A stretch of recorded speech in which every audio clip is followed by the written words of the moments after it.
你大二的时候在皮划艇大学生联赛上赢得的这件奖品，我说喜欢，你二话不说就送给我了，我超级开心，就拍了张照片留作纪念。但不是我送的，是你自己抢。原来你都记得呀？嗯。你说的话我也都记得。你离开伦敦的时候跟我说，让我在那边好好读书，完成学业后再回国。现在我回来了。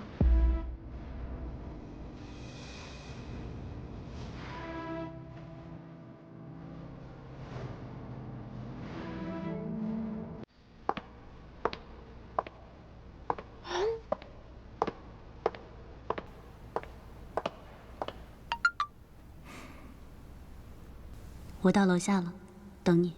对了，有件事来不及告诉你，我快要结婚了。和谁呀？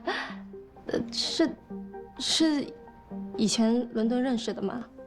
你不认识的，有机会介绍你认识，别太晚回去哦。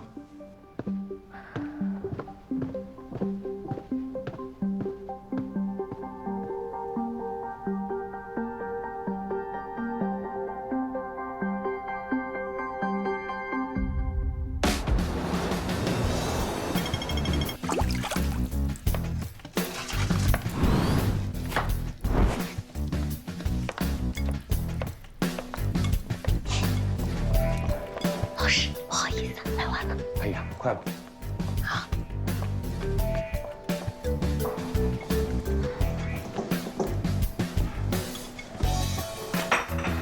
不好意思啊，问一下，今天做什么菜啊？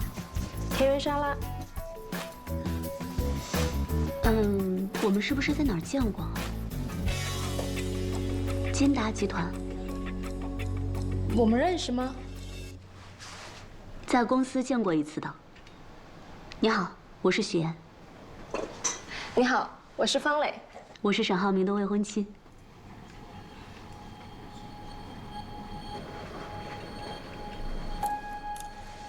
我是他学妹。以前在伦敦的时候，我们一起上学，而且我们家跟浩明哥家是世交。这么说的话，就是认识了很多年了。16岁。16岁就认识，所以是亲妹妹嘛。没事常来我家玩，我们可以去逛街。好啊。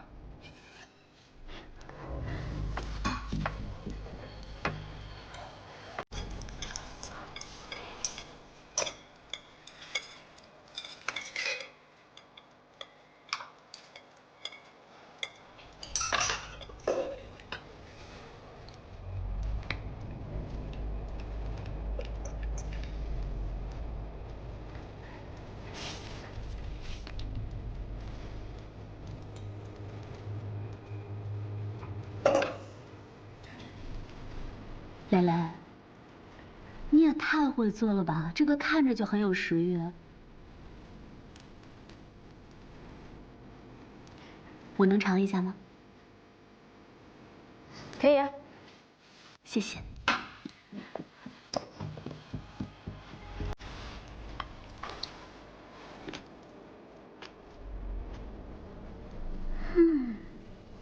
真的很会做。你一会儿还有事吗？没事，我们去吃饭。你教教我怎么做的。好啊。这段时间，你爱人许岩经常去照顾我岳母，我岳母的病情也得到了缓解，状态也比之前好了许多。难道你不知道？他没有跟我说过。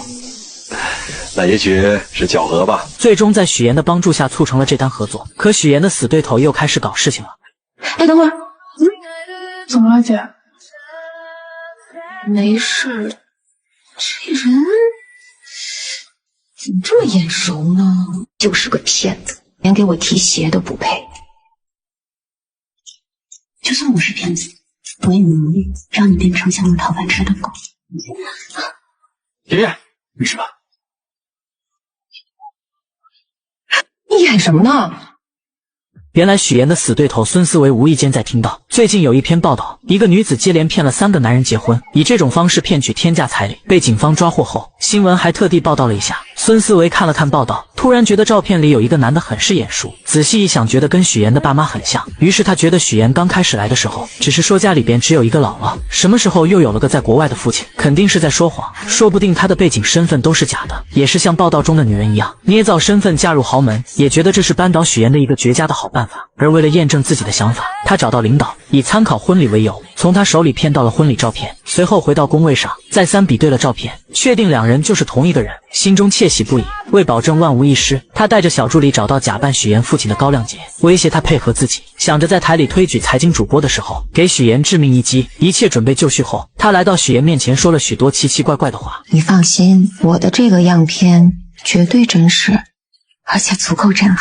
他的话许岩并没有在意，而是时刻准备自己竞争财经主持人。他的表现极为出色，评委们很是满意。隔天孙思维特意邀请许岩做自己节目的嘉宾，许岩不知道他的葫芦里到底卖的什么药，并没有答应。可就在这时，主任出来助攻孙思维，无奈之下许岩只好答应。节目开始后，孙思维先是向大家讲述了最近骗取高价彩礼的那个新闻，接着又请来了高亮杰。许岩看见他的那一刻很是惊讶，孙思维看见后觉得自己稳赢。他打开许岩婚礼的照片做对比，还不停地质问2人之间的关系。请问你们是什么关系？照片上的这个人是不是你本人？你是不是许岩的假冒父亲？请你正面回答。许岩见状站起来，把事情的焦点转移到2人的竞争之上。所有人都明白孙思维的能力不行，是他羡慕嫉妒自己，所以才请人来陷害他。可孙思维看着许岩慌张表情，料定自己挖到的就是王牌。照片上的这个人是不是你？你到底有没有假扮许岩的父亲？看着孙思维在那里犀利的说话，在座的同事们也有一点震惊，此刻都在下面小声的议论。一时之间，许岩的身份就这样被大家怀疑，他也顿时被推到了风口浪尖上。而孙思维看到许岩有点慌张的样子，觉得自己这个王牌简直是太炸裂了，看到对方反应不过来的那种表情，更是到达了制高点的高兴。可他万万没想到事情会迎来反转，高亮杰临时变卦，不是，那人不是我。高先生，您这儿有块胎记对吧？啊，对，我这儿有胎记，你看这儿。大家拿出照片仔细对比，发现婚礼上的男人脖子上根本没有胎记。原来许岩在孙思维威胁自己后，便猜到他可能查到了一些东西，于是他约见了高亮杰，商量做了这场局。而且早在之前，许岩就让男人遮盖胎记，也算是他的一张保命符。此刻的孙思维彻底懵了，他认定2人就是串通好了。串通好了是吧？在这给我做局呢！我劝你冷静一点。这场闹剧就这样结束了。因为节目失误，孙思维就这样被主任停职，还失去了竞选财经主持人的机会。事后许岩找到孙思维，让他不要再想着对付自己。孙思维很是气愤，责骂许岩就是个无所不用其极的骗子，连给自己提鞋都不配。而许岩并没有反驳回去，他余光中瞥见沈浩明来了，于是他故意靠近孙思维，激怒了这个蠢货。如许岩所料，女人被激怒后狠狠扇了他一巴掌。沈浩明看见后，立马冲过来关心许岩，而许岩则换上一副被欺负楚楚可怜的模样。你演什么呢？你是孙思维？我是。通知法务部，放下所有手头工作。我爱人遭遇职场霸凌，让他们马上出方案，追究他的责任。他叫孙思维。孙思维终究为自己的蠢付出了代价，而许岩则顺利成为了财经新闻的主持人。欢迎收看财经新闻，我是主持人许岩。有女孩捏造千金身份嫁入豪门后，用自己的实力不仅帮丈夫拉到了合作，还让婆婆对她百依百顺，甚至家里的保姆都对她的印象改变。我觉得你现在跟以前不太一样了。哪里不一样？你现在啊，更像这个家的女主人。唯有家里的小弟弟对她意见颇大。原来自从许岩嫁给沈浩明后，大家都开始各自忙碌，从来没有人在乎弟弟浩辰的感受。为了引起大家的注意，浩辰不是在学校打架，就是各种闯祸。老师3天2头的给沈母打电话，沈母虽然是豪门太太，但也害怕老师的电话。同时他和沈父应酬很多，根本没有时间去处理这些事情。他见许岩很有耐心，便让他帮忙带浩辰。而他刚把许岩拉进家长群，就看到班主任在群里发浩辰跟同学发生冲突，还把人家给打伤了。许岩看了看正在逗狗的婆婆，只能硬着头皮去学校处理。处理完后，他本想着跟浩辰谈一谈，想知道他闯祸的原因，可浩辰并没有理会他，直接离开了。回到家后，许岩将学校的事情告诉了众人，婆婆嫌麻烦，决定将浩辰送去国外读书。这番话正好被回来的浩辰听见，他以为是许岩告状，才让妈妈起了送自己去国外的念头，因此把自己受到的所有冷落都怪在了许岩身上。你来了，先是让我哥喜欢上你，然后又讨好我爸妈，让他们都喜欢上你，结果没想到我不吃你这一套，然后你就想把我赶走，对不对？对。我告诉你，我是绝对不会出国的。这番话让许妍明白，小孩之前所做的那些事情，只不过想让家人的关注罢了。知道原因就会得到解决的办法。许妍表示，只要他保证不再发生今天这样的事情，自己有办法不让他出国。这又是什么招？隔天，浩辰去学习马术，往常都是哥哥来陪自己的，今天却是许妍来的，这让他内心无比失望。而为了吸引哥哥和爸妈的注意，他松了马蹬，故意摔到地上，造成骨折。这方法确实好用，爸爸妈妈和哥哥都陪在他身边，可也就见效一回。沈母请来护工后，就因为工作和沈父匆匆离开。沈浩明嘱咐了许妍后也离开了。看到自己又是一个人，男孩将气都撒到了护工身上。不要走，不要你不要就不要走，人呢？太不像话了，不是，许妍看见后，默默地将地上的东西捡了起来，并表示这4个星期都是他陪着，要是再不听话就收拾他。浩辰一听，立马来了鬼点子，他开始使唤许妍，一会要吃水果，一会要喝水，挑3拣4的，就是故意为难许妍。但许妍并没有惯着他。哥在的时候你就当乖小孩，你哥走了你就欺负我是吧？我是伤员，我是小孩，你欺负我，你看我哥怎么收拾你。两人独自相处下，浩辰不再排斥许妍，许妍也用自己的方式靠近这个孩子。通过自己的方式，许妍成功和浩辰成为了好朋友。晚上，沈浩明赶了过来，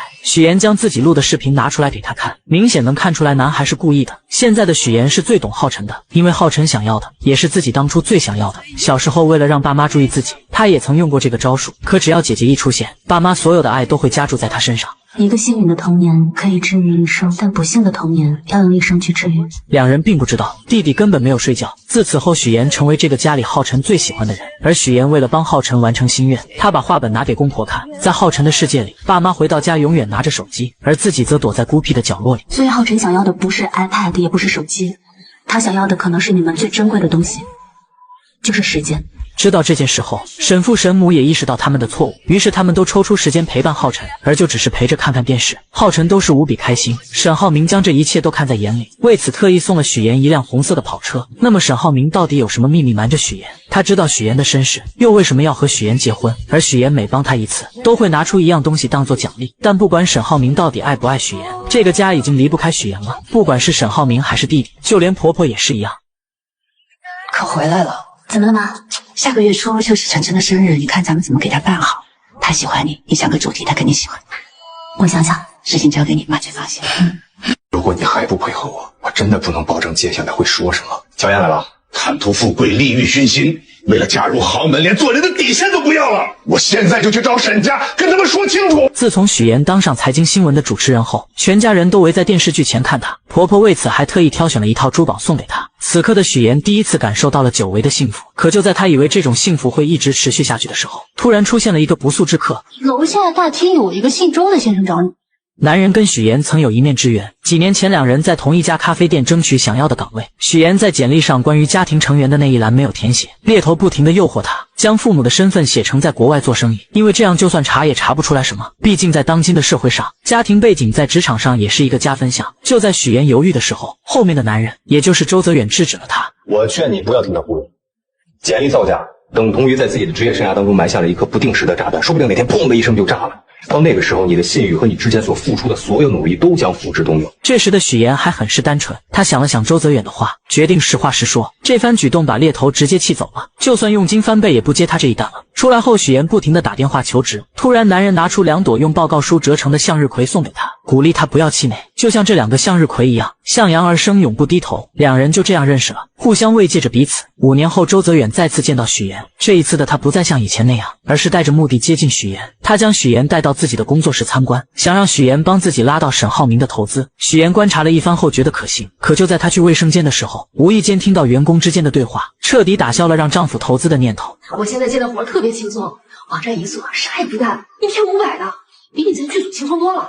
哎，要不你也过来吧？这不点人就是一家皮包公司。为了验证这番说法，许妍来到大厅试探，让员工展示一下公司的项目。怎料男人听完后脸色大变，慌乱地找着各种理由不打开电脑。身后的客户也装模作样，实际上电话线根本没有接通。再翻了翻桌子上的文件，全部都是空白的。许妍瞬间明白周泽远搞皮包公司骗钱，于是再次见到他，果断拒绝了他的要求。怎料周泽远早已做好了万全的准备，他以许妍的真实身份作为要挟。有一个道理你一定明白，那就是有些事情无论你再怎么努力，它都改变不了。就像我们这种赤身裸体的人，必须要给自己加上一件高贵的衣服。既然都是同类，那更要互帮互助了。面对周泽远的要挟，许妍真是累极了。回到家后，听见婆婆叫她，只能强颜欢笑的应对。明天婆婆的闺蜜马阿姨要带一个人来家里做客，不知道该做什么。许妍立马给出了意见，可她怎么也没有想到马阿姨带的人竟是周泽远。在喝茶的时候，周泽远不停忽悠两人，许妍只能眼睁睁看着他胡说八道。她不敢帮周泽远，更不敢揭穿他的真面目。实在听不下去的她借口接水离开了。可没想到周泽远竟追了过来，他彻底撕破脸皮，逼迫许妍让沈浩明投资。让你老公投资的事儿，我是跟你聊呢，还是跟你婆婆聊？你的商业计划书和你的财务报表，无论是我婆婆还是我先生看，都会发现漏洞。不要再想注资的事情了。周泽远见许妍不上当，继续忽悠他，表示只要沈浩明一小笔的投资就行。但聪明的许妍很快就识破了他的阴谋。周泽远要的不仅仅是钱，他最想要的是沈家的名声，借沈家的势力骗更多的钱。你现在所做的一切都是敲诈勒索，是犯罪。小妍，我突然发现你这么维护沈浩明，这么在意他，你原来是个纯爱战士啊！我今天听到的最滑稽的故事，说一个贫寒女骗子嫁入豪门，她不是为了钱，她居然玩起了纯爱。你说这是不是比天方夜谭更？许妍直接泼了他一身水。本以为周泽远会收敛，怎料他直接找到沈浩明这里，当着许妍的面在雷区不停的试探。此刻的许妍害怕他说出真相，更怕沈浩明被自己连累。许妍没跟您说吗？是她约我过来的。我事情太多了，忘记跟你说了。没事。你为什么要骗我？说到骗这个字，你根本没资格，没有力气。如果我要找一个门当户对的真亲戚，可能他们不会容得下我年轻时候犯的错误，容不下我的儿子。许妍怎么也没有想到，弟弟浩辰竟然是沈浩明的儿子，而他也一直都知道自己捏造身份的事，默默地看着自己一次又一次的说谎。被揭穿后，许妍直接提出了离婚，怎料沈浩明却拒绝了，还用许妍的工作来威胁他。你现在还没有正式加入新闻岗，你应该不希望当中会出现什么差错吧？不久前，在许妍的照顾下，浩辰越来越跟他亲近，甚至两人都成为了朋友。而许妍不只是遇到了周泽远这个危机，她还要防着姐姐乔琳乱说话。原来几天前，沈浩明突然说要请表姐吃饭，许妍本想着以姐姐工作忙为由拒绝，可沈浩明却坚持要请，无奈之下，她只能带着乔琳来吃饭。但进去之前，她万分叮嘱乔琳一定要少说话，因为她知道这个姐姐最擅长的就是口无遮拦，担心她说的越多就越难圆过去。果不其然，乔琳说了许多许妍过去的事，包括她在学校是校花的事。本想着帮妹妹说说话，可说的越多，破绽也就越多。脾气真好，我是他初恋，你知道吗？真的，那不是那会儿啊，你就别说谈恋爱了，只要是个男的，他都不带看一眼的。也就是我们那儿没女校，不然他早转去那儿上学去了。读书的时候你们是在一起的吗？我记得爷爷跟我说过，您老家在山西晋城。乔琳慌乱地看了看许妍，赶忙解释自己高中的时候复读了2年，复习班正好转到了许妍上的高中，这才把这些话都圆了过去。此时的沈浩明玩味地看了看许妍，然后让乔琳多说一说许妍以前的事情。乔琳很是嘴快地说了句没问题，但当她看到妹妹那能杀死人的眼神，立马就闭上了嘴，然后跟沈浩明说自己很忙，不能经常出来吃饭，而他为了弥补刚才的过失，跟沈浩明说了许多许妍的好话。妍妍她不太对别人动心的，但是她一旦动了心，就是一辈子的事，你得珍惜，你知道吗？这些话沈浩明并没有放在心上，因为狼来了的故事只要发生一次，他就会充满戒心。在他眼里，许妍嫁给他是为了地位和财富，什么所谓的真情，身为豪门少爷的他根本不信。可许妍却正好相反，他是因为爱沈浩明才选择说谎捏造身份，两人的立场不同，导致许妍得知真相后伤心提出离婚。吃完饭后，乔琳不停地看着许妍。来之前，乔琳咨询过律师，以许妍现在这种情况，即使以后身份暴露了，沈浩明只要是真心爱她的话，也是不用负任何法律责任的。许妍听完后心里边有些高兴，没想到乔琳也会考虑自己。两人就这样漫无目的地走在大街上，突然许妍看到旁边坐在一起听歌的2个女孩，想起小时候放学她经常会盯着 MP3 看，但因为懂事从来都没有主动跟父母提过。乔琳发现后直接将自己的送给了她，姐妹俩就这样一起听着歌回家了。现在长大了，虽然说姐姐有些没心没肺的，但还是想着自己。许妍就是这样一个纠结的人，她不想被原生家庭困住，但只要他们对她好一点，她都会释怀以前的痛苦。爸妈从小就宠爱姐姐不理她，可听到爸爸得病了，还是会留下一笔钱让她治病。密码设置的还是乔琳的生日，是因为爸妈从来没有给她过过生日，肯定不知道她的生日日期。姐姐来到荆州，表面上很烦她让她回去，但看到她住在拥挤的出租屋，立马就给她换了大房子，还准备了生活用品。甚至将房子租到了他喜欢的人隔壁。网上有些言论说许妍是恶女，这个观点我并不认同。我们许妍可是个心地善良的好宝宝。很快乔琳的工作也上了一个台阶，公司想要选择人去总部加入销售团队。乔琳因为化妆技术和销量第一，所以在这个候选名单之内。本来说乔琳对自己也是十分有自信的，但是听到领导说自己学历太低这件事，觉得确实是自己的短板，便想要抓紧有限的时间来提高学历。乔琳知道学习是自己一直十分头疼的事情，于是她找到于一鸣帮忙，于一鸣很是爽快地答应了，这也大大加快了两人的感情发展。其实你们姐妹两个脾气挺像，都很倔，明明心里互相关心对方，就是不能好好坐下来聊一聊。真希望你俩有一天能敞开心扉，不需要我一个说话的。我们把你养了这么多年，你不能把你现在的错误栽在父母的头上。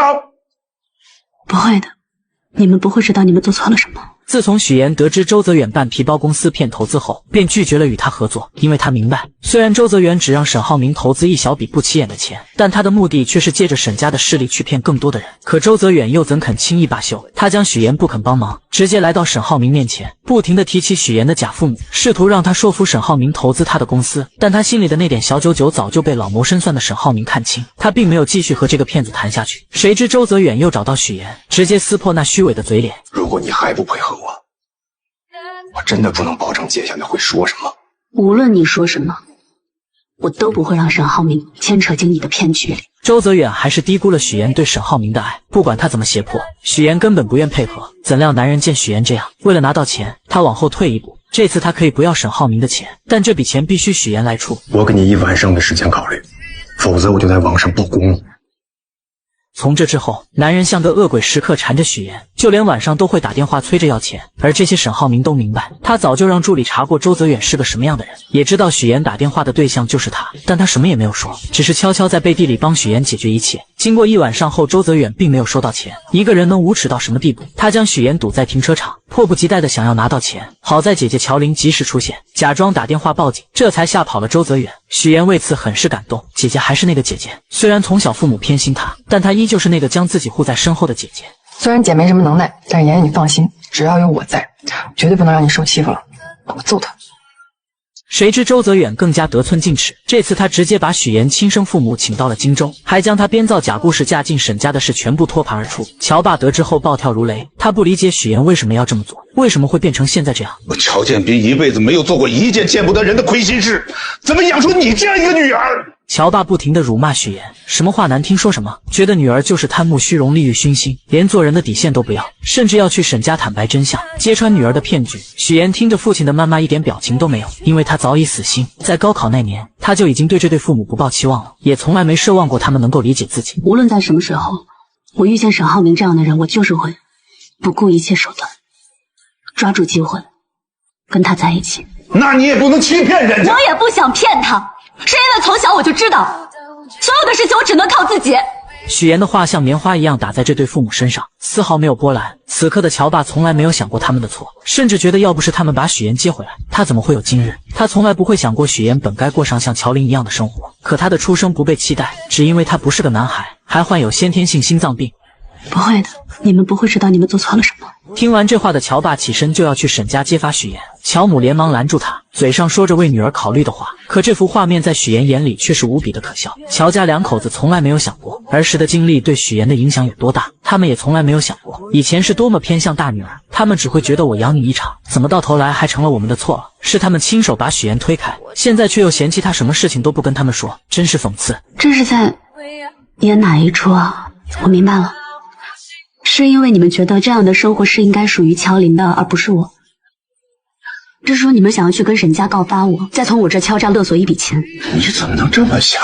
从此我们断绝父女关系，你再也不是乔家人。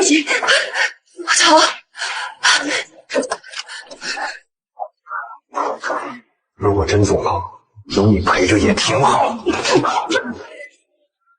面对周泽远的威胁，许岩宁愿鱼死网破，也不愿将沈浩明被他拉下水。不久前，周泽远为了让许岩劝沈浩明投资自己的公司，特意将在老家的乔家两口子请了过来。乔爸得知许岩未嫁豪门，竟然捏造身份，恼羞成怒下选择跟许岩断绝关系。而许岩听到后，心里并没有任何难过，甚至觉得是一种解脱。为了封周泽远的口，他不得不把沈浩明送给他的跑车卖掉，将钱转给了他，并警告他这是最后一次，如果还会有第二次，自己一定会报警。怎料周泽远根本不满足，他想要的远远不止这一点。于是他继续用自己手中的把柄威胁许岩，而许岩丝毫不受他的威胁。眼前的男人就是个十恶不赦的诈骗犯，无论如何都不会让丈夫上当。为此，她不惜和对方鱼死网破。好，那就试试，看谁豁得出去。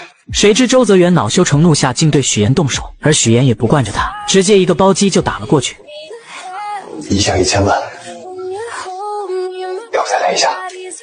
就在两人僵持的时候，沈浩明打来了电话，他约周泽远下午2点去打高尔夫。这是他自己送上门的，与我无关。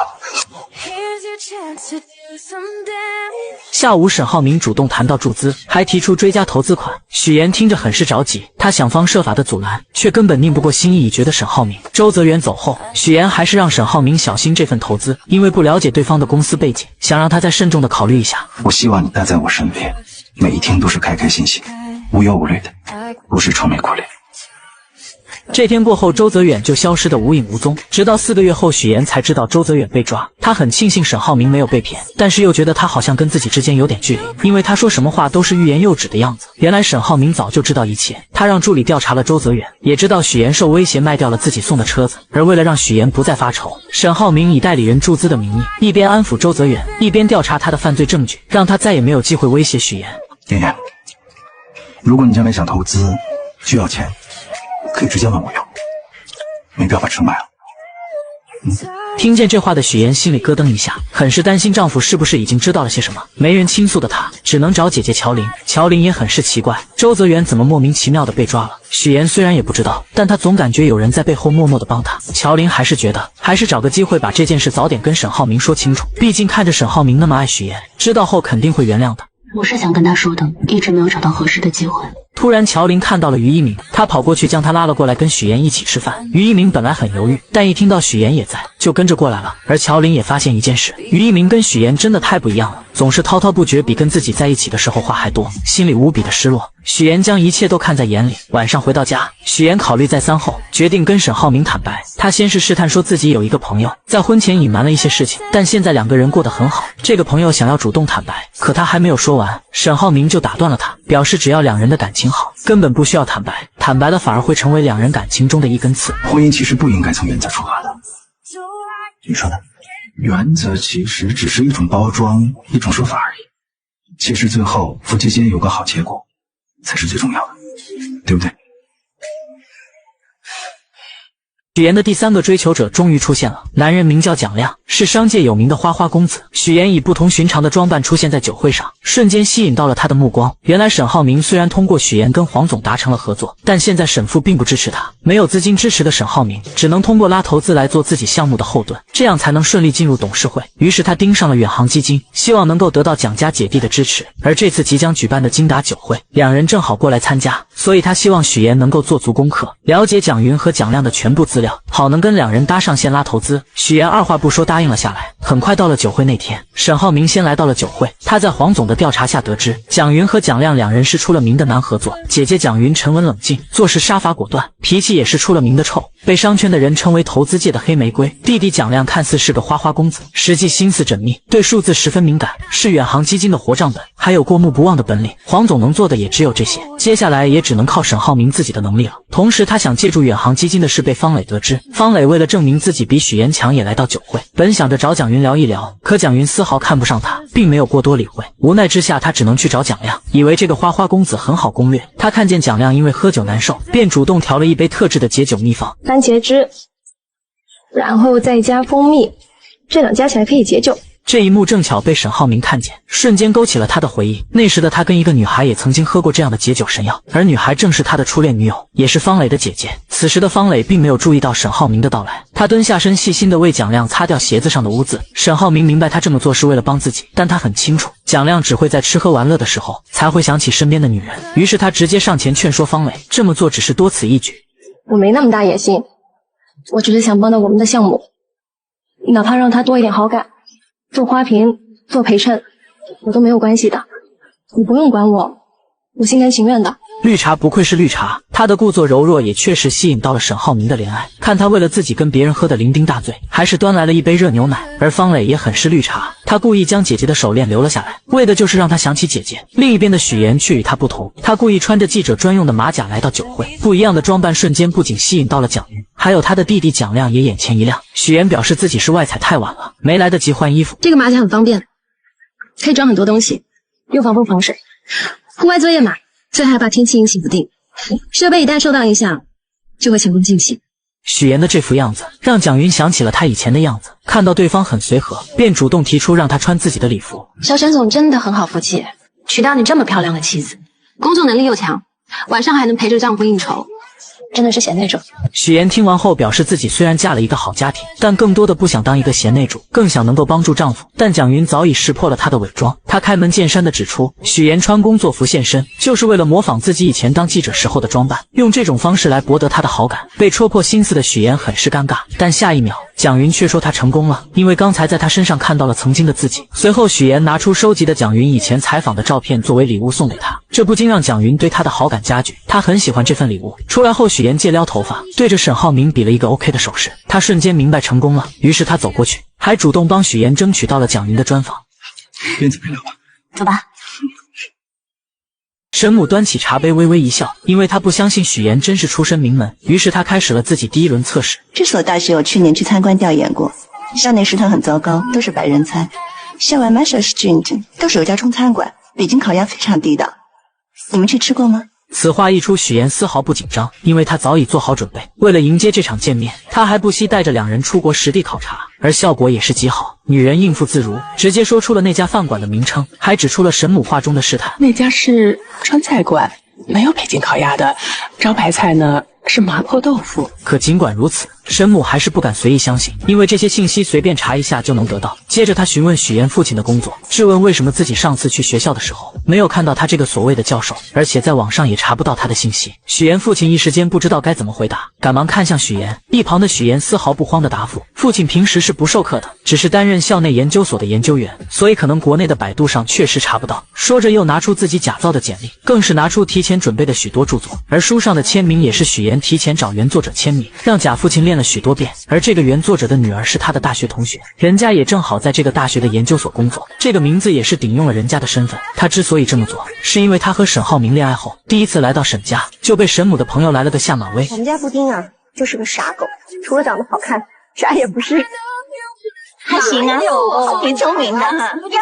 来，就连沈家的下人也对他冷眼相待，因为他看起来就不像有钱人家的小姐。你跟在这里面进进出出的夫人小姐们不太一样。哪里不一样？你的头发有点干枯毛躁。沈母觉得儿子配对的应该是豪门千金，而不是这样的小门小户的女孩，便对许妍百般挑剔，甚至将她当成下人使唤。我在会所点了几个菜，一会儿做好之后你去取，一会儿啊把餐取回来之后就交给阿姨。你先回去吧，我会告诉浩明的。离开前，沈母特意约许妍周六见。很快两人第二次见面，许妍为了这次见面精心准备，她听从了保姆的话，还给自己的头发做了高级回礼。可沈母却不是一个人来的，为了让许妍知难而退，她叫来了许多女孩。这些女孩不仅年轻漂亮，还各个家族背景强大，不是金融投行就是国际精英律师，这些人都能在各个方向帮助沈浩明。等所有人走后，沈母也开门见山地说出了自己看法。从上次开始，沈母一直都在观察许妍，便认定她的家庭一点不好。许小姐，你的问题就是太会隐忍。刚才这几个女孩子身上都有一种看淡一切的松弛感。沈母就是要逼走许妍，因为她的儿子就要听从她的安排，迎娶能帮助他们沈家的人。本以为她的举动能逼走许妍，却没想到许妍为了嫁入豪门，竟开始捏造自己的人生。 Syracuse University 是我父母在国外正直的学校。这也就有了刚开始许妍雇人假扮父母的事，而这不是他第一次说谎。许妍的出生并不被父母期待，他刚出生就患上了先天性心脏病，父亲不想要他，是外婆将他救下，但他渴望一个美好的家庭，便在作文里虚构了一个幸福美满的家庭。后来他还将自己的姓改成了和外婆的一样。18岁的我改了名字，从乔妍成为许妍，跟姥姥姓。我想做的只有一件事，让姥姥过上好日子。因餐桌上的一个小举动，女人便察觉到未来儿媳在说谎。他们是你的亲生父母吗？感觉你跟父母之间不太熟，作为母亲连自己的女儿不吃鸡蛋都不知道呢。虽然许妍对于父母的回答天衣无缝，但沈母一直都对她的身份抱有怀疑的心态。于是在饭桌上，她一直都在观察许妍一家，试图在他们身上看出一些破绽。很快她发现许妍的母亲不停地给许妍加鸡蛋吃，可许妍却纹丝不动，很明显是不能吃鸡蛋的。有的事情真的假不了，假的也真不了。我要听实话。这番话说的许妍差点招架不住，但她很快就有了对策。先是对沈母说对不起，说自己说谎了，表示自己从小是跟姥姥在一起生活，父母为了前程抛下她很早就出国工作了，所以自己基本没怎么见过他们。接着她对沈母打起感情牌，眼泪一下子就流了下来，说自己从来都没有感受过父爱和母爱。如果这次不是因为浩明，不是因为要结婚，我想我根本不会联系他。其实许妍在这里也算是说了真话，她从小确实跟姥姥一起生活，父母将她生下就不管不顾，只将姐姐带在身边。但6岁的时候，姥姥为了让她能有学上，坚持让女儿把她带了回去。许妍本以为回到家里会得到父母的疼爱，可到了才发现，在这个家里她仿佛是个外人，父母只疼爱姐姐，他们还嫌弃自己是个累赘。本以为只要好好学习拿到好的成绩，就会得到父母的疼爱，可在上高中的时候，因为家里没有钱，父亲为了能让姐姐考大学，还特意到学校不让她再继续读下去。你凭什么不让我参加高考？我正在跟你的老师谈话。你凭什么不让我参加高考？凭我是你爸，凭我是一家之主。任凭许妍怎么哀求，父亲就是无动于衷，还一个劲地说家里穷，让许妍懂点事。可许妍却不明白，明明自己和姐姐都是他们的孩子，为什么姐姐就能考大学，能得到他们全部的宠爱？为什么你们从小到大对我这么偏心啊？为什么好的都要给乔林？我难道不是你们亲生的吗？我究竟是什么坏孩子？我究竟做错了什么吗？怎料父亲听完后，非但没有感到愧疚，反而觉得许妍不孝顺，恼羞成怒下直接打了他一巴掌。这一巴掌彻底将许妍的幻想破灭，他不再期待父母的爱。好在家里还有姥姥陪着他，他哭着跑回家，不停地拍着门呼喊着姥姥。来了。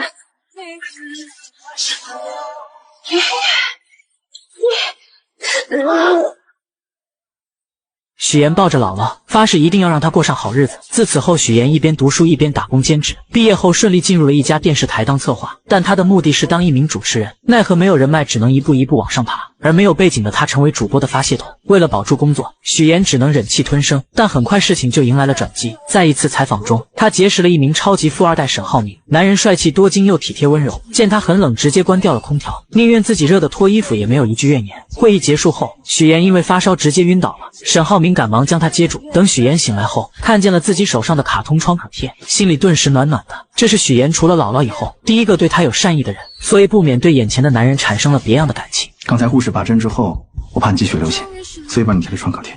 经历过这次后，两人接触久了就慢慢在一起了。沈浩明更是带着她回家见父母，可沈母却对她不满意，处处刁难她。而为了嫁入豪门，许妍不得不捏造身份，将自己打造成白富美。可身在豪门的沈母对许妍的身份很是怀疑。一顿饭后，她开门见山地询问许妍，许妍见状为了圆谎开始卖惨，而她说的一切都是真的，只有眼前的父母和身份是假的。她的卖惨也成功打破了沈母的怀疑。跟我养父母的难处。还花费了好几个月的工资，好不容易买了一条名牌围巾送给未来婆婆，怎料婆婆连看都没有看一眼，还纵容自己的好姐妹羞辱她。许小姐，你搞错了，你未来婆婆平时喜欢的基本上都是纯色款。马总啊，如果她平时都没怎么留意过，又怎么会知道呢？哎呀，那就要注意呀，要不然将来还是会出洋相的。听完这些话的沈母更是没有理会许妍，直接跑过去跟狗一起玩。此刻的许妍站在这里无比的尴尬，好像自己连这些狗都不如。自从许妍和沈浩明相恋后，第一次感受到了被坚定的选择和爱。但身在名利场，她不仅想要借助男友跨越阶层，还想跟男友有一个未来。她的原生家庭并不好，父母疼爱姐姐，对她弃之不顾，她也想拥有一个幸福美满的家庭，所以她花费很多心思来讨好未来婆婆，不仅捏造名媛千金人设，还卖惨以此来获得神母的信任。可神母打心眼里对许妍的身份有所怀疑，便通过各种办法小心试探着她，想要查出破绽，可每次都被许妍巧妙化解，让她觉得许妍这个女孩子十分聪明，很难对付。这天她正在跟朋友们一起遛狗，许妍过来后，她就开始端着架子什么也没有说，让自己的朋友们将许妍羞辱了一番，接着就去逗狗，将许妍独自晾在一旁。我觉得这个女孩各方面品味都不行，你再考虑考虑，别急着结婚期。而许妍第一次买奢侈品就被嘲笑，对此很是无奈，于是她趁和保姆出去买菜，问问她沈家人的爱好，迫切想要从中获取一些信息。可保姆因为上次和她说话被沈母发现，早就被叮嘱过，什么事情都不敢跟许妍说。但这一趟她也没有白来，在保姆口中得知，沈浩明之前交过好多女友，但都因为沈母不满意，再加上他那些好姐妹在背后出招，就把这些女孩通通赶走了。许妍一听瞬间明白，要想攻略未来婆婆，就要先融入她这些好姐们的圈子里。自此后，许妍便开始对这些豪门阔太们马首是瞻，他们在打球，自己就在旁边捡球跑得很欢，根本不知道人家正坐在一旁讨论她。我看这姑娘不显山不漏水的，还挺有成绩。虽然许妍没有融入到他们的圈子里，但她这趟也没有白来。她发现沈母一直都是大家吹捧着的对象，直到曲总的到来，她的闺蜜们看见曲总后瞬间一拥而上。虽然沈母表面上伪装得很好，丝毫没有变化，但她还是能感受到她很不开心。于是她立马想到了办法，为了能搭讪到曲总，她做了许多攻略，发现曲总对昆曲十分喜欢，尤其是水袖。她来到昆曲培训班，看到曲总很是卖力地跟着教练练习水袖，刚好她小时候也学过一些基础，便想着借这个机会报一个班，专门学习水袖。而她上来也直奔主题，只学习水袖这一种。可不可以直接教我水袖、水袖花，哪怕是不吃不睡，多长的时间能练好？最快也得1个月。自此后，许妍很是努力，在教室练习，在家里练习，工作的时候也在练习。功夫不负有心人，她的努力终于被曲总看见。曲总看到这个小姑娘练得很刻苦，而且零基础就很好，忍不住想邀请许妍来参加自己举办的昆曲大赛，还向她请教水袖花的技巧。随着两人相处逐渐熟络，许妍也偷听到她最想要的资源，那就是莱茵国际学校的入学名额。她灵机一动，找到沈母的闺蜜美玲姐帮忙，因为美玲姐有莱茵校董的人脉，而她的丈夫也需要曲总丈夫的投资，所以她建议美玲姐带着校董来参加自己的节目，她则跟曲总牵桥搭线。一切准备就绪后，许妍又找到曲总邀请她参加，告诉她这档节目不仅莱茵校董会去，自己还给她量身定制了昆曲环节，这让曲总很是心动。节目开始后，许妍更是利用节目环节帮助3个各需所需的人建立关系，而这档节目播出后效果也是极好，收视率一路飙升，许妍也拿到自己梦寐以求的主持人位子，而她更是将利益最大化，来到沈家给足沈母面子，给她的好闺蜜们名额上节目，并且将这些好的事情都推给沈母。沈母听完后很是受用，觉得许妍很是有格局，第一次让她坐到自己身边。会办事的人不少，有格局的不多。想要抓住每一次翻盘的机会，就永远不要把希望寄托在别人身上，不过就是拿你有的换你要的。许妍，我以前怎么不知道你这么有野心有手段？我能挖独家，能做全链条，有专业能力，我凭什么不争不抢？我从来不觉得有野心有手段是句坏话，就当你在夸我了。原来许妍通过策划的家宴节目，收视率一路飙升，不仅得到了梦寐以求的主持人位子，还不用看电台一姐的脸色。可对方却很不服气，认定许妍就是靠富二代男友才有的今天，甚至以前辈的身份提前来抢许妍的化妆时间。许妍不想为难化妆师，便让她先化妆，可孙思维却不依不饶，嘲讽许妍就录了一次节目，就以为能和自己平起平坐了。许妍听完后并没有生气，而是拿出自己的成绩，表示不仅仅是这个节目，还有其他节目邀请她，而且自己的节目播的时候平均收视率是4，孙思维的却是1，谁有实力这不是很明显？孙思维听完后瞬间破防，嘲讽许妍要不是绑上了个富二代男友，怎么可能会有这样的收视率？还造谣许妍的策划案是不是都是男朋友买的？但许妍丝毫没有生气，而是微笑着对了回去，气得孙思维直接摔了化妆刷。可他明明记得许妍刚来公司的时候，家里只有一个姥姥，什么时候有一对父母在国外，还成了高知家庭。小助理觉得许妍有没有可能是富家千金隐瞒身份，勤工俭学体验生活，毕竟她要嫁的还是建筑业的太子爷，身份肯定是经过调查的。但即使这样，孙思维还是对许妍的身世抱有怀疑。另一边沈浩明来接许妍，许妍很是高兴，还让他帮自己选一下下一次节目的菜系。而沈浩明为了庆祝他成为主持人，特意挑选了一串珍珠项链给他戴上，但许妍却表示自己最想做的就是新闻主持。沈浩明听完后鼓励他，既然想要就努力去做。可许妍深知自己跟男友的出身不同，她根本不会体会到自己一路的艰辛。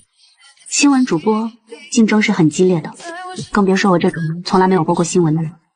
男上家来了。对于别人或许很难，但对于你，我一直对你很有信心。我总觉得你可以把不可能化为可能。两人现在看似幸福，但许妍内心却无比纠结。如果男友知道自己的身份后，还会不会像现在这样对自己？隔天，许妍来到沈家，无意间在电视上看到自己的亲生父亲，瞬间就起了生理反应。但为了不让沈家人看出异样，她只能强忍着内心的不适。这时，沈父询问她知不知山西的大云县，许妍直截了当的承认，并且说自己姥姥就是那里的人。现在大云县发展的非常不错了，是的，变化挺大的。另一边，乔家父母在县城里开着一家理发店，在他们眼里，许妍在比乔琳优秀，依旧偏心乔琳。我记得小的那个去上班了，你说有什么用？平时连个电话也没有，就逢年过节啊发一条信息，还是我们家琳琳好，安安心心的待在父母身边，那才是我们的小棉袄。与此同时，乔琳在上班的时候被骚扰，她忍无可忍，直接回击了过去，没想到反被对方倒打一耙，被抓到了警察局。最后还是男友将她接了回去，可回去后非但没有得到安慰，反而被男友父母一个劲的指责，觉得这件事闹到警局很是丢人，认为他就是个惹事精配不上自己的儿子，根本不给乔琳说话的机会。而乔琳的男友也是个窝囊的，两人在商量婚事的时候，男友一切听父亲的，将婚礼的花费细节全部都报给他，就连收的礼金不跟自己商量，都要悉数交给父母，甚至面对母亲对乔琳的诋毁也一句话也不说。此刻的乔琳再也忍不了，终于说出了自己想要说的话。阿姨，你有什么话就直说吧，你别在这儿阴阳怪气的行吗？我阴阳怪气的？你说你一个女孩子家，成天横冲直撞的，怎么什么事都不过你大脑啊？今天的事情明明是乔琳受了委屈，可男友父母却一个劲的怪她，担心这件事会影响到男友的事业。夫妻俩的嘴根本就像机关枪一样，嘟嘟嘟的说个不停，让乔琳根本没有一个缓和的余地。乔琳看了看窝囊的男友，终于忍不住选择分手不结婚。可乔家父母得知后，嘴里边都是说男友是银行工作，要多好有多好，根本没有顾虑过他愿不愿意。于是乔琳决定离开这个家，去大城市找妹妹许妍。妍妍，乔妍。为了成功嫁入豪门，穷女孩将自己伪造成名媛千金。可就在她成功骗过未来公婆，即将和男友结婚的时候，乡下的亲姐姐却找了过来。妍妍，乔妍。乔琳很高兴能再次见到妹妹，可许妍压根不想见到她。她现在只想先把乔琳支走，因为男友马上就要过来接自己了。但乔琳拉着她就往外走，可越不希望什么就越来什么。两人刚走出去，就迎面撞上了沈浩明。妹妹好。这位是？我是你的表姐。他来找我。乔琳没想到妹妹竟然告诉男友自己是她的表姐，但她并没有当面拆穿。随后许妍将沈浩明支走后，带着乔琳来到酒店。乔琳再也忍不住质问许妍，为什么不跟男友说自己是她的亲姐姐？我和姥姥落在一个户口本上，我姓许，不姓乔，所以从一开始你就应该知道，我的亲人只有姥姥。乔琳听到妹妹说的那些话，心里不伤心是假的，但她是既得利者，根本不知道许妍这么多年来所受的苦难。在她眼里，许妍就是乔家的一份子，是她的亲妹妹。可自从乔家父母将所有宠爱都给了她后，许妍就不再对那个家抱有希望了。而乔琳也没有想到妹妹会对自己这么抵触，要是知道，她说什么也不会过来找她。现在没有外人在，许妍也懒得装，直接说明自己并不欢迎这个姐姐的到来。如果她只是待几天就走的话，自己能做到现在这样已经仁至义尽了。希望乔琳能够识趣自行离开，因为她没有义务照顾这个不是亲的姐姐。说完就走了，但临走前再次强调了自己现在姓许。我姓许，许妍。乔琳听到妹妹说这些话很是震惊，心里边就以为她是绑上了有钱的男朋友，想要赶紧撇清自己这个贫穷的亲戚。下了电梯后，许妍给姐姐转了1万用作这几天的开销，乔琳二话不说心安理得的收下了。在回去的路上，许妍想起小时候的事情，她的出生就不被期待，父母生完姐姐后想要再生个男孩，可自己偏偏是个女孩，还患有先天性心脏病，父亲嫌她是个累赘不想要，是姥姥一把屎一把尿将她带到了6岁。后来因为到了上小学的年纪，爸妈迫不得已才把她给接了回去。就在她以为能得到爸妈的宠爱时，看到的却是他们对姐姐的爱。家里煤气罐没有关闭，姐姐和自己都晕倒了，但是爸爸却选择救姐姐。之后也发现了自己在这个家里是多余的，为了能生活下去，他变得乖巧懂事，学习成绩也是学校最优秀的。但是爸爸却因为家里困难不让自己参加高考，甚至把家里的那份钱供给姐姐复读考大学。许妍真的忍不住了，觉得爸爸根本就不爱自己。我究竟做错了什么吗？我不明白，我不明白为什么你们要一次一次的证明你们有多么不爱我？为什么？我为什么要成为你们的女儿？小时候的许妍根本就不明白自己到底做错了什么，为什么所有人都不爱自己，自己只有姥姥。爸爸的那一巴掌打在她的脸上，许妍觉得自己真的是被亲人抛弃的人。她跑着回家找姥姥。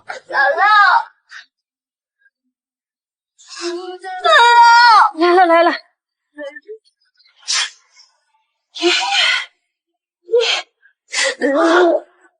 其实姥姥也知道自己这个孙女受了很多的苦，就这样奶孙两个人相依为命过了很多年，直到渐渐长大，许妍还是不想回到那个令人痛苦的家里面。突然一通电话将许妍的回忆拉回了现实，原来是沈浩明邀请她来看自己培养的花。许妍听着沈浩明说，面前的这朵花因为一生只开一朵，所以说需要前期不断的经历挫折和打磨才能够绽放出更美的花，这让她觉得沈浩明就像自己要拼命绽放的花一样，自己无论付出怎样的代价，只要能跟他永远的在一起，一切都是值得的。可现实真跟他想的一样吗？这个绝对是他生命的绝唱。乔妍，你不是叫许妍吗？他们是谁呀？你说，你到底还有多少秘密？说了多少谎话？我们对你真心真意，你却把我们一家人骗得团团转，怎么心机这么重？你这是诈骗！许妍的假身份被揭穿，大家纷纷离她而去。你怎么拉魂不少杀的？好在这些只是许妍的幻想，原来许妍和两家父母刚试完礼服回来，就看到亲生父母找了过来。此刻的她想要逃离这里，脑子里幻想到了自己被揭穿身份的下场，这才发生了开头的那一幕。但就在乔家二老要发现许妍的时候，沈浩明突然说公司有事，将父母支走了。等沈家一行人走后，许妍将父母拦了下来。刚才那个招手的是金达集团的沈总吧？二位是？我们是他爸妈，我们是婚庆公司的。恭喜恭喜啊！刚才那几位就是你们未来的亲家和女婿。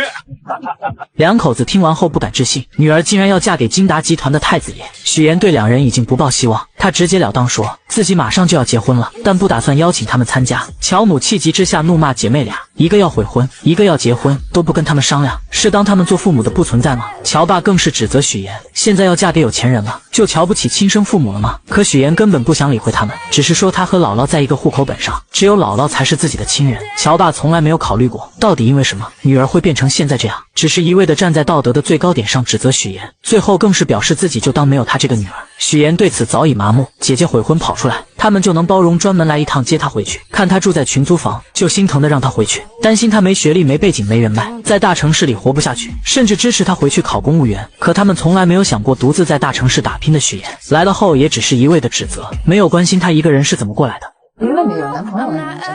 没给我提，他连要结婚了都不打算请我们。结婚？得知妹妹即将结婚，乔林又找了过来，无意间碰见了假扮许妍父母的两人，这才得知妹妹竟然伪造自己的身份。见姐姐既然已经知道，许妍也不再隐瞒，她表示自己很爱沈浩明，如果不伪造富家女的身份，沈家父母就会逼他们分手，她不得已才会这么做，也希望姐姐不要来搞破坏。我不知道该怎么劝你，但我也不想你在错的道路上越走越远，我不会再来找你。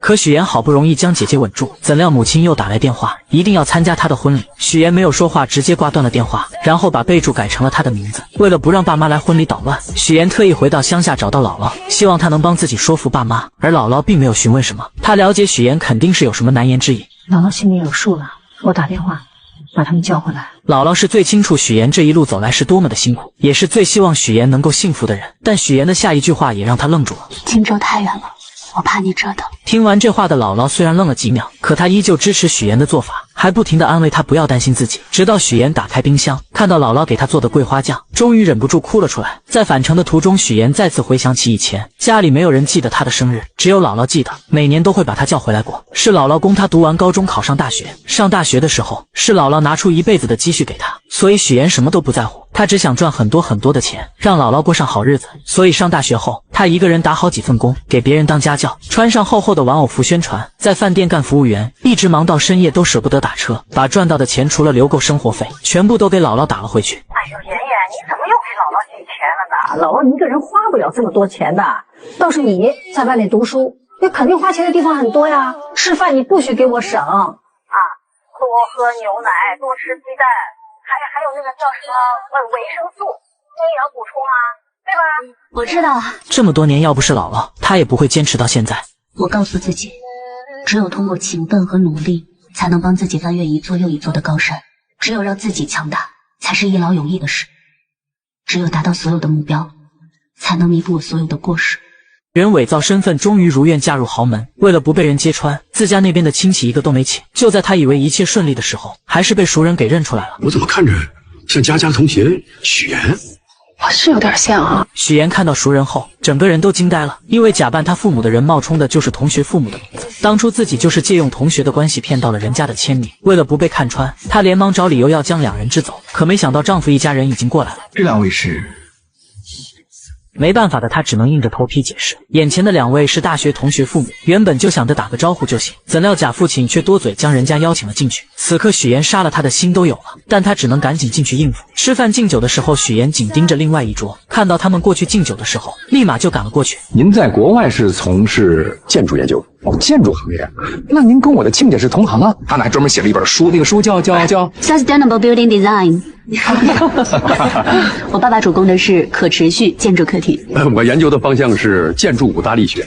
咱们虽然是同行，但相差甚远。为了不露馅，许妍不停地圆场，同时悄悄拍了拍贾母亲的后背。女人立马心领神会，假装不小心碰到酒杯，将里面的酒泼到了对方的衣服上，最后以换衣服巧妙缓解了这一局。许妍走后，沈浩明带着一个女人来敬酒，对众人说是自己的妹妹。女人明显愣了一下，这个女人的出现让许妍也产生了一点危机，因为早在婚礼前，许妍就发现她回国后直接入职了金达集团，而且和沈浩明关系匪浅。到了新婚夜，女人再次给沈浩明发消息，约他到无边泳池见面。沈浩明本不想理会她，可女人却以死相邀。沈浩明无奈之下看了看许妍，然后出去了。来到泳池边见女人没有事，便准备离开。你真的不怕我像我姐那样淹死吗？不要轻易说淹死这个词。今天是我的婚礼，你这样闹有意思吗？两人在这里谈话，殊不知一切都被许妍看在眼里。沈浩明，我爱你。我已经结婚了，请你自重。你是说那个女人吧？你别以为她是什么纯情小白兔，她一见面就跟我装亲热装姐妹，不就是想知道我们什么关系吗？许妍就这样默默看着女人对沈浩明表白，脸色很是平静。隔天，沈浩明和许妍准备去度蜜月，白莲花又出来恶心许妍，说以前沈浩明带着她去过好多地方，吃过好多餐厅。许妍丝毫不示弱，直接反击回去。你浩明哥还带你去过哪些地方？麻烦你都整理好发给我。喝了酒就别进泳池，容易被淹死。女人这才反应过来，昨晚她所做的事都在许妍的掌控中。其实两人之前就有过一次交锋，之前许妍为了尽快融入到豪门生活，特意给自己报了一门烹饪课，却没想到会在这里遇到爱慕沈浩明的方磊。许妍大大方方地向对方介绍自己，我是沈浩明的未婚妻。方磊一听脸色立马就变了，但他也不甘示弱，他声称自己是沈浩明的学妹，两人曾在伦敦一起上学，而且他们两家还是世交，想用这些话让许妍知难而退。怎料许妍丝毫不退缩，16岁就认识，所以是亲妹妹嘛。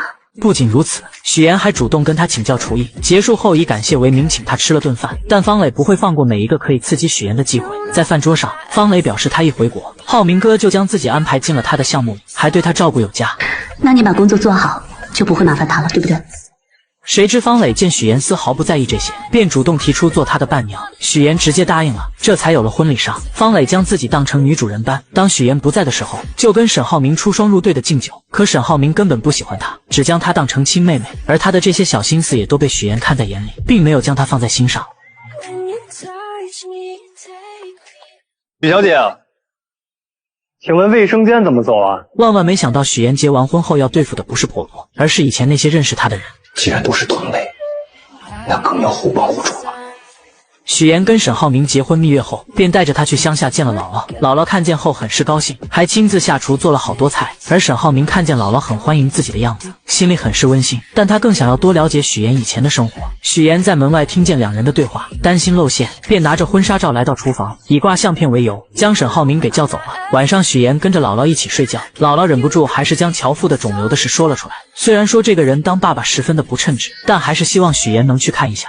我知道你对他是什么看法，但你这次结婚不是也别请他去吗？他现在得了病，姥姥觉得你还是应该去看看他的。许妍听完后并没有给姥姥准备的答复，不停地找事情打岔。隔天一大早，姥姥特意邀请沈浩明一起去早市买菜，沈浩明二话没有说就同意了。一路上，姥姥不停地夸沈浩明，帮许妍说好话，而他说这些就是为了铺垫后面的那几句。如果他犯了什么错，你就多包容，行吗？行。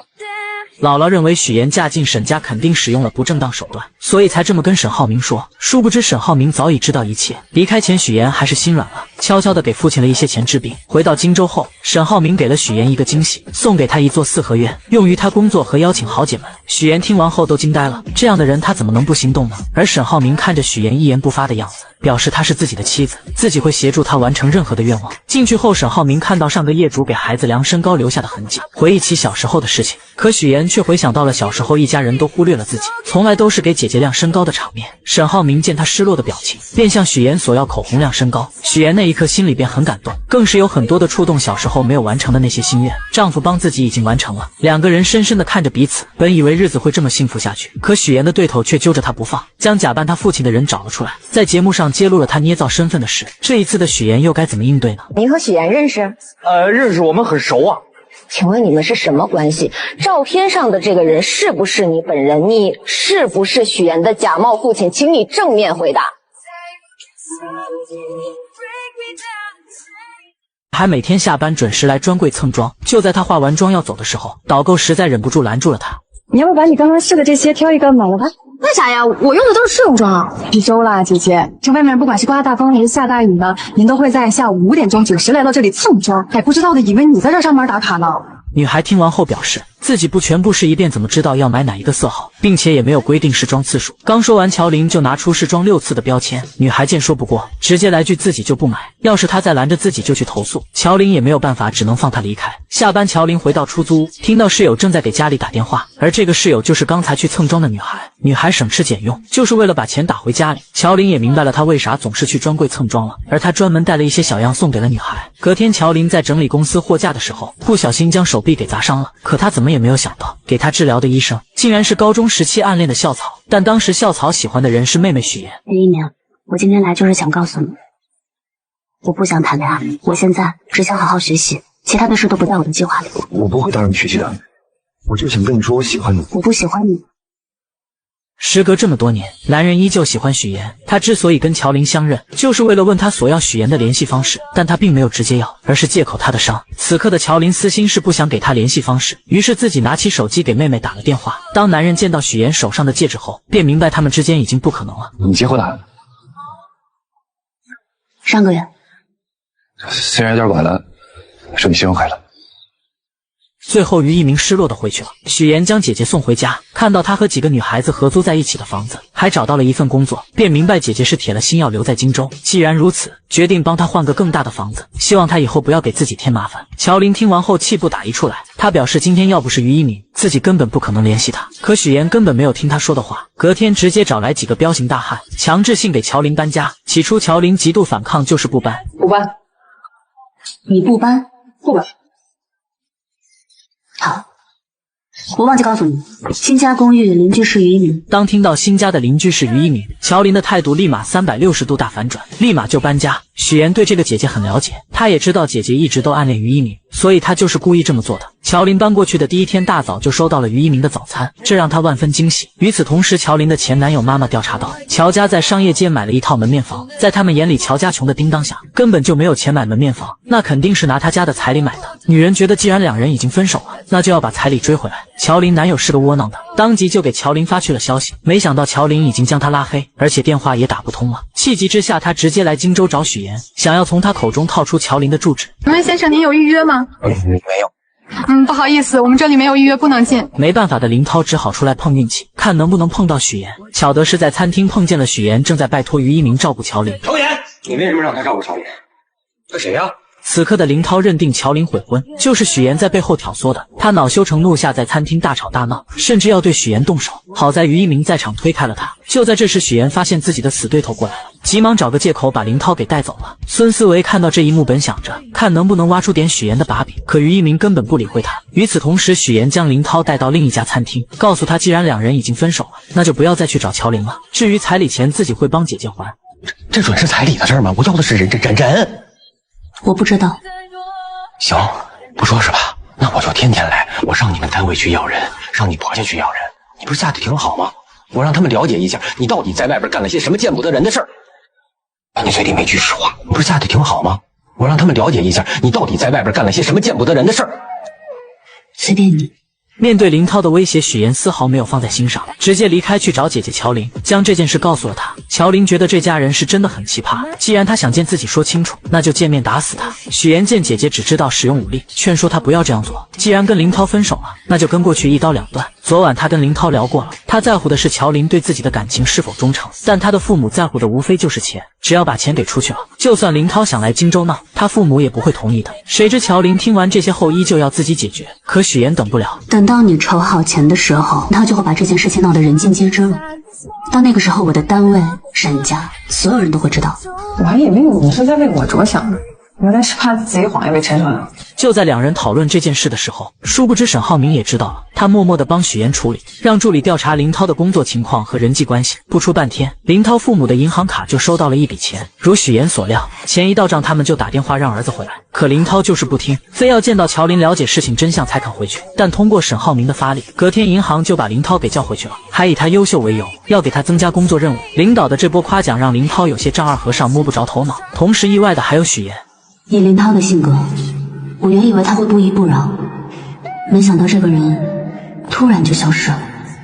不久后，许妍无意间发现沈浩明为了向父亲证明自己的实力，正在急于促成一项合作，可合作方十分瞧不起他这个太子爷，迟迟不肯跟他合作。许妍看到沈浩明闷闷不乐的样子，心里很不是滋味。晚上，他就把沈浩明带到泳池边，给他的秘密基地添了一盏灯，不停地开解他太太搓了不少泥鳅，嘴里不停地说要留给女儿吃。这不禁让他想起小时候姥姥炸了很多素丸子让自己带去学校吃。许妍瞬间明白，他是用这种方式怀念女儿。回去后，许妍便给姥姥打视频学做素丸子，隔天带着丸子来到养老院，还给老太太讲了姥姥的故事。在许妍的陪伴下，老太太一天比一天开心，最后还将许妍当成了自己的女儿，两人在一起玩得不亦乐乎。许妍也将老太太当成了姥姥，觉得对姥姥很是亏欠，而这一切都被黄总看在眼里。没过多久，他就约见了沈浩明，夸奖他真是娶了一个贤内助。黄总，这是什么意思啊？不太明白。不是你让你爱人去照顾我岳母的吗？